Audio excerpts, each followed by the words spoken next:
नमस्कार, मैं हूं Amod Shrivastava. Amazing thought, amazing message, amazing information की दिशा में आज एक कदम और आगे। आज के इस चिंतन का विषय है सब्र का फल। आपको ये मेरा वीडियो अच्छा लगे तो लाइक करें, शेयर करें और लाल बटन दबाकर सब्सक्राइब अवश्य करें। साथ ही बेल आइकन दबाना बिल्कुल ना भूलें। आज के इस चिंतन का विषय है सब्र का फल। एक सेवक ने अपने गुरु को अरदास की, जी मैं सत्संग भी सुनता हूं, सेवा भी करता हूं, मगर फिर भी मुझे कोई फल नहीं मिला। सदगुरु ने प्यार से पूछा कि बेटा तुम्हें क्या चाहिए। सेवक बोला, मैं तो बहुत ही गरीब हूं। दाता सदगुरु ने हंसकर पूछा कि बेटा तुम्हें कितने पैसों की जरूरत है। जैसे ही सेवक ने कहा कि सदगुरु मैं तो बहुत ही गरीब हूं, फिर सदगुरु ने हंसते हुए पूछा कि बेटा तुम्हें कितने पैसों की जरूरत है।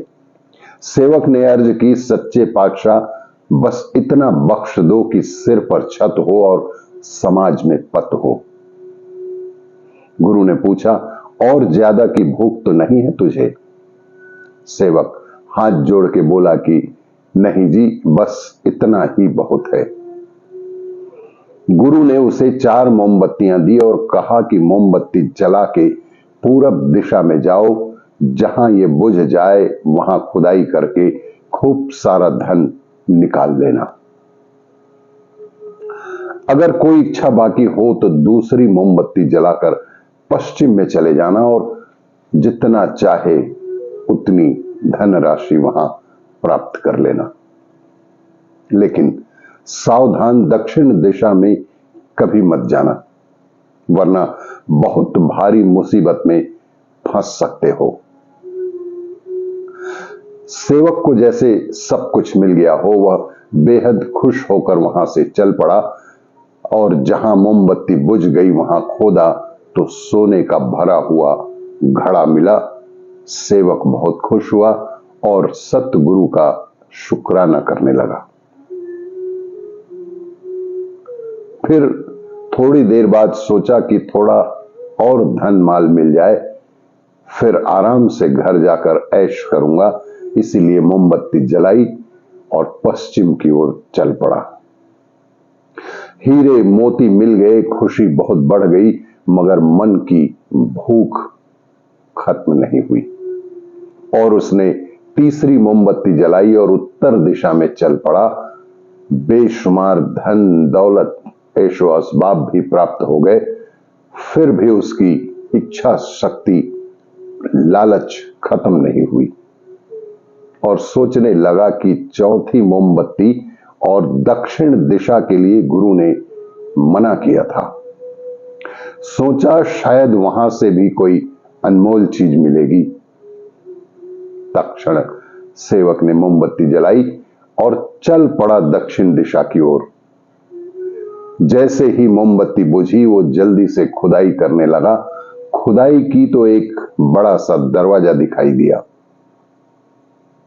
उत्सुकतावश दरवाजा खोल के अंदर चला गया। अंदर एक और दरवाजा दिखाई दिया। उसे खोलने के बाद उसे पता चला कि अंधेरे कमरे में उसने देखा एक आदमी चक्की चला रहा है। सेवक ने पूछा कि भाई तुम कौन हो और यहां पर धन असबाब कहां पर है। चक्की चलाने वाला बहुत खुश होकर बोला, उफ आप आ गए, चलिए अच्छा हुआ आप आ गए। यह कहकर उसने वो चक्की गुरु के सेवक के आगे कर दी और कहा कि अब आप ये चक्की चलाइए। और सेवक चक्की चलाने लगा। सोचा कि इस चक्की चलाने से ही उसे कुछ धनराशि प्राप्त होगी। सेवक ने पूछा, भाई तुम कहां जा रहे हो, अपनी ये चक्की संभालो। आदमी ने कहा, मैंने भी अपने सदगुरु का हुक्म नहीं माना था और लालच के मारे यहां फंस गया था। बहुत रोया, गिड़गिड़ाया, लेकिन कुछ भी ना हो सका। तब मेरे सदगुरु ने मुझे दर्शन दिए और कहा था कि बेटा जब कोई तुमसे भी बड़ा लालची यहां आएगा तभी तुम्हारी जान इस चक्की से छूट पाएगी। आज तुमने भी अपने गुरु की हुक्म अदूली की और अब उसकी सजा भुगतो। सेवक बहुत शर्मसार हुआ और रोते रोते चक्की चलाने लगा। वो आज भी इंतजार कर रहा है कि कोई उससे भी बड़ा लालची पैसों का भूखा आएगा तभी उसकी मुक्ति होगी। हमेशा सद्गुरु की रजा में राजी रहना चाहिए। सद्गुरु को सब कुछ पता है कि उनके बच्चों को कब और क्या चाहिए। जितना भी सद्गुरु ने हमें बख्शा है हमारी औकात से भी ज्यादा है। बस अब सब्र करो और प्रेम से भजन करो। आपको ये मेरा वीडियो अच्छा लगे तो लाइक करें, शेयर करें और सब्सक्राइब अवश्य करें। धन्यवाद।